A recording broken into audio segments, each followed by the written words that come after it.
Bonjour la team, j'espère que vous allez bien. Je vais bien. C'est pour moi un immense plaisir, comme d'habitude, de me connecter à vous. Je suis Marie-Josie, entrepreneur. Aujourd'hui, spécifiquement, je me connecte à vous pour vous donner un conseil crucial concernant le savoir-vivre. Alors, tu es une jeune fille, tu es un jeune garçon, tu es une personne lambda, une tierce personne, voilà, qui à un moment donné a eu besoin de l'aide, du soutien d'une personne. Ça peut être une connaissance, ça peut être un membre de ta famille, ça peut être un ami, ça peut être un collègue, voilà, concernant ton hébergement.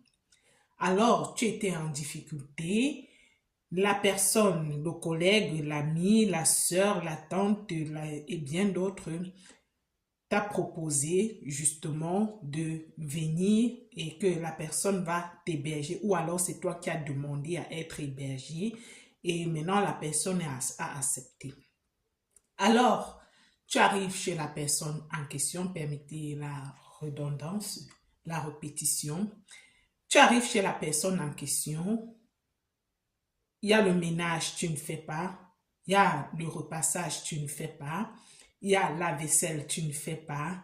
Il y a la contribution aux charges, aux factures, que ce soit électricité, que ce soit eau, que ce soit connexion Internet, que ce soit les courses, même les collations et autres, la ration alimentaire, rien du tout. Voilà, parce que justement, en parlant peut-être des factures et autres, tu ne travailles pas ou tu n'as pas assez d'argent ou alors tu travailles et pour toi, cet argent est insuffisant. Sinon, tu pouvais peut-être aller vivre seul selon le prétexte que tu prends.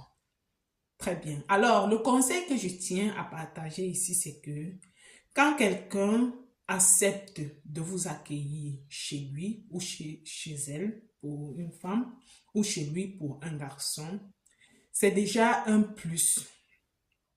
C'est vrai que je tiens à préciser que je ne promeux pas ou je ne valorise pas ou je n'encourage pas l'aliénation d'un individu. C'est pas parce que tu acceptes d'aider quelqu'un que tu vas l'aliéner, que tu vas, voilà, que tu vas transformer la personne en esclave et autres. Non, c'est pas de ça que je parle ici.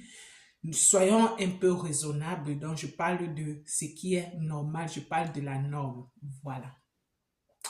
Alors, tu arrives chez quelqu'un, si tu n'as pas assez d'argent déjà, il y a la manière de vivre, il y a une certaine contribution, une certaine participation qui justement te pousse même je sais pas, à acquiescer, donc te pousse même qui poussera justement même la personne qui t'a accueilli, justement d'être contente de toi.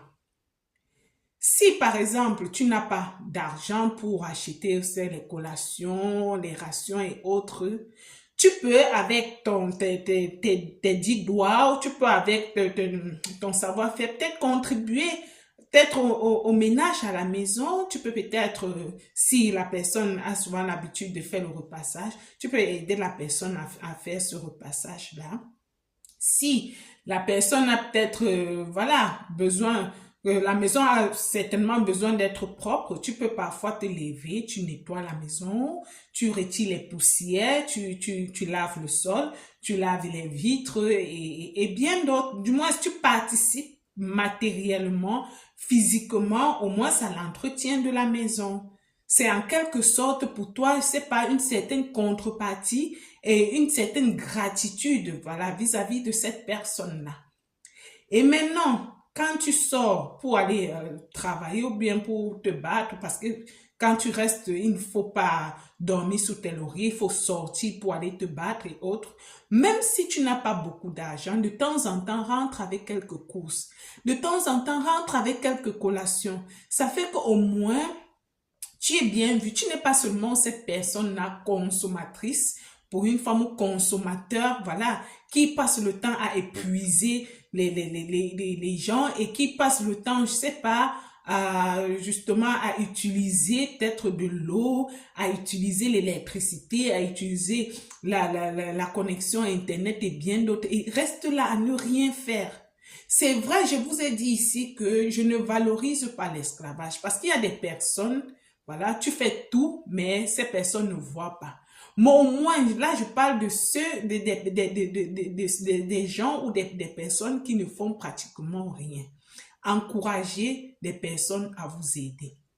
Quand quelqu'un a décidé de vous aider, ne soyez pas pour cette personne-là comme une charge abusive. Parce que déjà même en vous logeant chez elle ou chez lui, vous constituez une charge, mais ne soyez pas une charge abusive pour la personne. De temps en temps, faites des présents. De temps en temps, voilà, vous pouvez aller dans un magasin, vous rentrez peut-être avec les fruits, vous mettez au frigo aussi, tout le monde mange.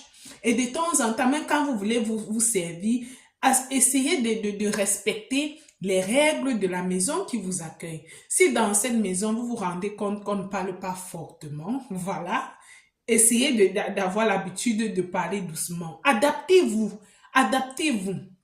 C'est vrai, vous allez dire vous n'êtes pas en prison et autres, mais c'est ça qu'on appelle s'ajuster dans la vie. Il faut s'ajuster dans la vie puisque vous n'êtes pas chez vous.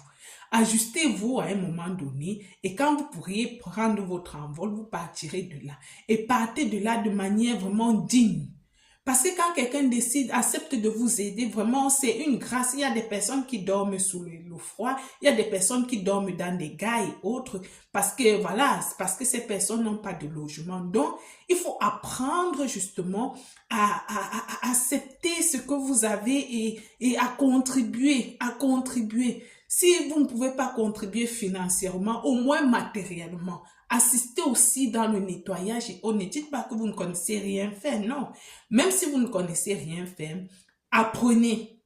Quand vous voyez la personne faire, apprenez, regardez comment la personne fait et une autre fois, demandez vous-même à faire. Et de cette manière-là, franchement, vous aurez plus ou moins la paix. Et quand vous restez chez quelqu'un, vraiment, trouvez des voies et moyens pour pouvoir prendre votre indépendance et partez de là avec une bénédiction. C'est le message que je tenais à partager avec vous aujourd'hui, la team. Je vous invite massivement à vous abonner à notre chaîne YouTube MJ Entrepreneuriat. Ensemble, nous ferons des prouesses. Bisous. La team, pour toute personne intéressée par des bracelets pareils, voilà, vous voyez des bracelets en bois magnifiques, originaux et des boucles d'oreilles pareilles. Vous me laissez un message et je vous envoie votre ensemble boucles d'oreilles et bracelets.